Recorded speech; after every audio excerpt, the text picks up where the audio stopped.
লিখে যাই গল্প না থাকুক, ভুলে যাই যন্ত্রণা। Good morning and again welcome back to my daily vlog.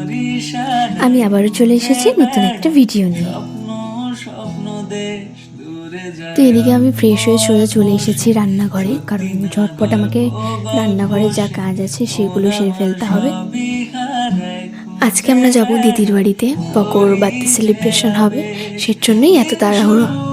দিদি আমাকে বলেছে অনেক সকাল সকাল যেতে, কারণ যেহেতু ও একা একা সবটা সামলাবে, ওকে গিয়ে একটু হেল্প করতে হবে সেই জন্যে।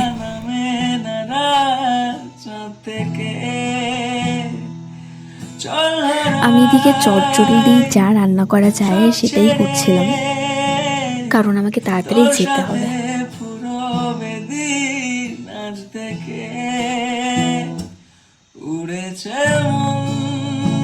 যাই হোক, এখানে আমার চটজলদি রান্না ডান, ভাত, ডাল আর আলু ভাজা।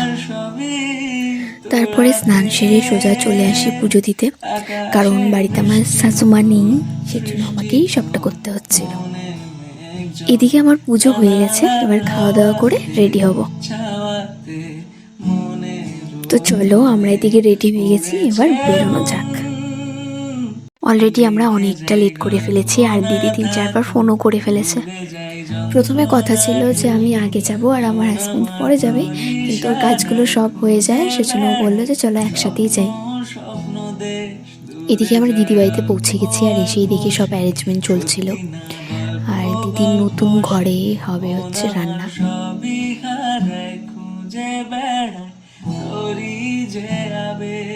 মাঝখানে অনেকটা টাইম পার হয়ে যায়, দিদির সাথে কাজ করছিলাম, আর এদিকে এখন বিকেল হয়ে গেছে, আর এদিকে চলছিল ডেকোরেশনের প্রস্তুতি, আর এই আমাদের বার্থডে বয়।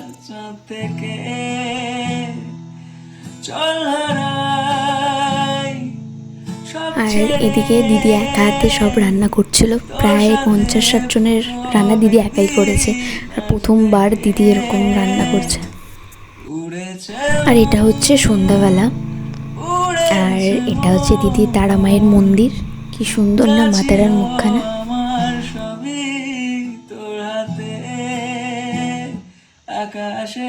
চলো ডেকোরেশনটা দেখাই।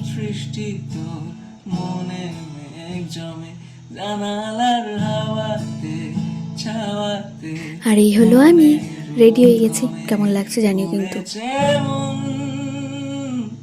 পকর 5 বছরের বার্থডেতে বনু পকর জন্য 5টা কেক বানিয়েছিল। এটা পকরই আবদার ছিল যে 5টা কেক হবে ওর বার্থডেতে। চলো, সবাই চলে এসছে, এবার কেক কাটিং হবে।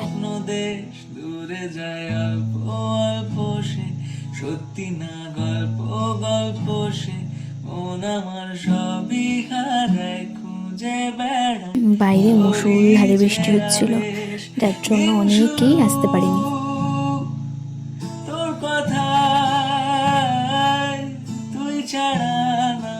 এইদিকে খাওয়া দাওয়া স্টার্ট হয়ে গেছে, আর আমাদের খেতে খেতে অনেকটাই লেট হয়ে গেছিল। তো যাই হোক, ভিডিওটা কেমন লাগলো অবশ্যই জানিও। দেখা হচ্ছে নেক্সট কোনো ভিডিওতে।